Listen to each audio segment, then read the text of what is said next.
Ini adalah kegiatan wirausaha sosial dengan memanfaatkan aset-aset sederhana, aset-aset sumber daya lingkungan tanpa perlu banyak lagi keluar nilai investasi, kemudian modal maupun biaya. Nah, ini sudah ada potensi kegiatan berkebun pola sederhana ini akan berlanjut kepada periode berikutnya. Apa itu, sedulur? Yaitu adalah calon bibit yang bisa memastikan kegiatan berikutnya setelah semua batang-batangnya ini sudah mulai mengering dan potensi buah sudah mulai mengecil, dan relatif di 60 hari setelah kita beraktivitas melakukan investasi waktu, tenaga, pikiran, dan juga sumber-sumber daya terbatas hanya berupa benih, maka pada akhirnya ini kita sudah menikmati hasilnya untuk minimal sayur di tingkat rumah tangga.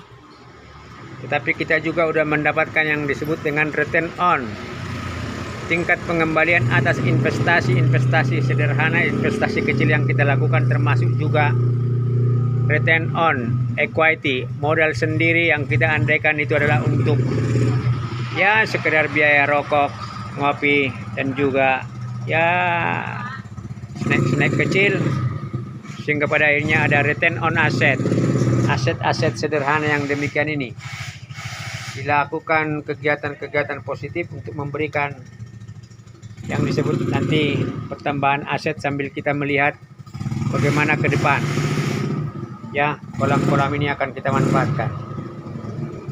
Jadi ini akan melanjutkan investasi berikutnya dengan bibit benih yang ada.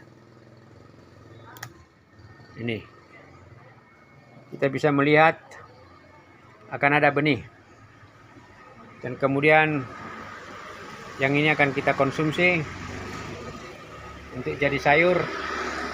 Lumayan relatif per 2-3 hari kita mendapat ya sekitar sekilo lah, atau setengah kilo atau 2-3 butir buat dikonsumsi.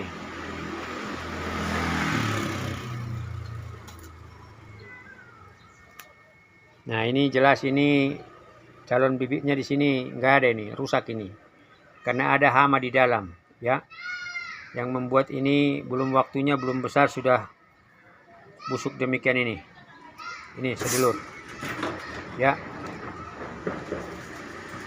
Nah,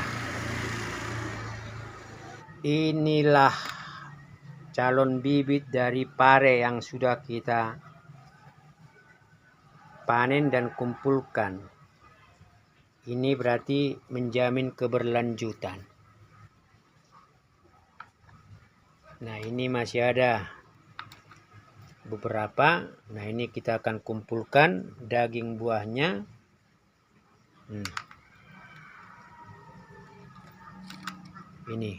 Ini berarti tua ini. Nah, ini.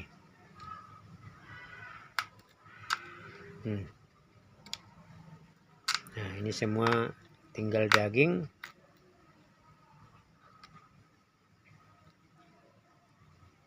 Relatif calon benih kita sudah singkirkan. Ini tinggal kita keringkan.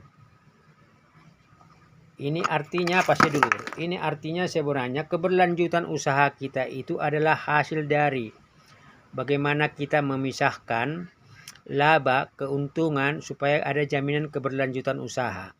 Yang kedua, dalam proses-proses kegiatan itu harus ada pola efisiensi yang ditargetkan sehingga ada yang disebut dengan beban biaya yang lebih kecil karena kita mendeteksi beban-beban biaya yang tidak perlu. Kira-kira demikian, sedulur. Apapun kegiatan ekonomi Anda, bisnis Anda, ataupun kegiatan wirausaha, pada dasarnya memang ada perhitungan tingkat pengembalian investasi, tingkat pengembalian modal, maupun tingkat pengembalian aset. Secara matematika ada teorinya, cara menghitungnya, dan bagaimana. Tetapi secara motivasi dan teori pemberdayaan, inilah yang kita lakukan. Salam sehat, salam sejahtera.